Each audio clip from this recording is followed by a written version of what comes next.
నమస్తే, నేను మీ Swapna. Welcome back to my channel, my dear YouTube family members. ఈరోజు ఒక మంచి కొత్త రెసిపీతో అయితే మేము ముందుకు వచ్చేసాను. Tea time snacks recipe within 5 మినిట్స్లో అయితే మనకి రెడీ అయిపోతుందండి. టేస్ట్ అయితే నెక్స్ట్ లెవెల్లో ఉంది. చాలా చాలా చాలా బాగున్నాయి. అది ఏంటని అనుకుంటున్నారా? బంగాళదుంపతో ఇలా వడలు అయితే చేశానండి. టేస్ట్ అయితే చాలా బాగుందండి. స్పైసీగా ఈ టమాటో కెచప్తో నంచుకొని తింటే భలే బాగుందండి. చాలా అంటే చాలా బాగున్నాయి. పైన క్రిస్పీగా, లోపల స్మూత్గా చాలా బాగున్నాయండి. ఒక్కసారి మీరు కూడా ట్రై చేయండి. టేస్ట్ అయితే మీకు నచ్చుతుంది. నాకు మా ఇంట్లో వాళ్ళకైతే చాలా చాలా బాగా నచ్చాయి. మరి ఈ బంగాళదుంప గారెల్ని ఏ విధంగా చేసుకోవాలన్నది మీకు ఇప్పుడు నేను వీడియో ద్వారా చేసి చూపిస్తానండి.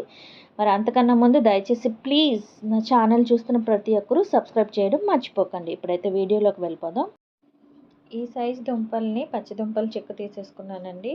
ఒక 4 అయితే తీసుకున్నాను. వాటిని ఈ విధంగా గ్రేట్ చేసుకోవాలి.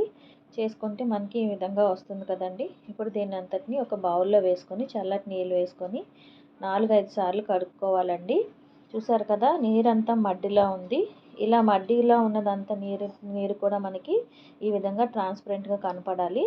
ఇప్పుడు దీన్ని అంతటిని ఒక జాలి పెట్టుకొని పిండుకొని వేసుకోవాలండి. చాలా అంటే చాలా గట్టిగా పిండుకోవాలి. మీకు వీలైనంత ఎంతవరకు పిండగలరో అంతవరకు పిండుకొని ఈ విధంగా బౌల్లో వేసేసుకోవాలి. మొత్తం అంతటిని చూసారు కదా ఎంత పొడిగా ఉందో. ఇప్పుడు ఇందులోని ఒక మీడియం సైజ్ ఉల్లిపాయని చిన్న ముక్కలుగా కట్ చేసుకొని వేసుకోవాలి. 1 స్పూను చిల్లీ ఫ్లాక్స్, అదేవిధంగా ఒక 5 పచ్చిమిరపకాయలు, కొంచెం కొత్తిమీరని ఈ విధంగా తరుక్కొని వేసుకోవాలి. 1 స్పూన్ జీలకర్ర, 1 స్పూను పొడి కారం కూడా వేసేసుకొని నేను సేమ్ అదే స్పూన్ తోటి 4 స్పూన్లు వరిపిండి వేసుకుంటున్నానండి. ఫస్ట్ దీన్ని అంతటిని ఒకసారి బాగా కలిపేసుకున్న తర్వాత రుచికి సరిపడా 1 స్పూను సాల్ట్ అయితే వేస్తున్నాను. మరలా సేమ్ అదే స్పూన్తో 2 స్పూన్స్ కార్న్ఫ్లోర్ కూడా వేసేసుకొని ఎటువంటి వాటర్ వేయకుండా అందులో ఉన్న వాటర్తోనే పిండిని అంతటిని చక్కగా ఈ విధంగా ముద్దలా కలుపుకోవాలండి. ఈ కన్సిస్టెన్సీ కరెక్ట్గా సరిపోతుంది. చేతికి కొంచెం ఆయిల్ కానీ వాటర్ కానీ అప్లై చేసుకొని పిండిని ఈ విధంగా చిన్న ఉండలా చేసుకోవాలండి. ఇలా ఉండలా చేసుకున్న తర్వాత చేతిలో పెట్టుకొని మనం గారెలు ఏ విధంగా అయితే ఒత్తుకుంటామో అలాగా చక్కగా పల్చగా ఒత్తుకోవాలండి. వడలా కొంచెం లావుగా కాదు, పల్చగా ఒత్తుకోవాలి. పల్చగా ఒత్తుకొని చక్కగా మధ్యన హోల్ పెట్టేసుకొని నూనెలో డీప్ ఫ్రై చేసేసుకోవడమే అండి. ఆయిల్ అనేది హీట్గా ఉండాలి. ఫ్లేమ్ అన్నది మీడియంలో పెట్టుకొని కడాయికి ఎన్ని పడతాయి అన్ని వేసుకోవాలండి. అలా వేసేసుకున్న తర్వాత మీడియం ఫ్లేమ్ పెట్టుకొని అటు ఇటు తిప్పుకుంటూ ఈ విధంగా గోల్డెన్ బ్రౌన్ కలర్ వచ్చేంత వరకు ఫ్రై చేసుకోవాలండి. టేస్ట్ అయితే చాలా చాలా బాగుంటుంది. ఒకసారి మీరు కూడా ట్రై చేయండి.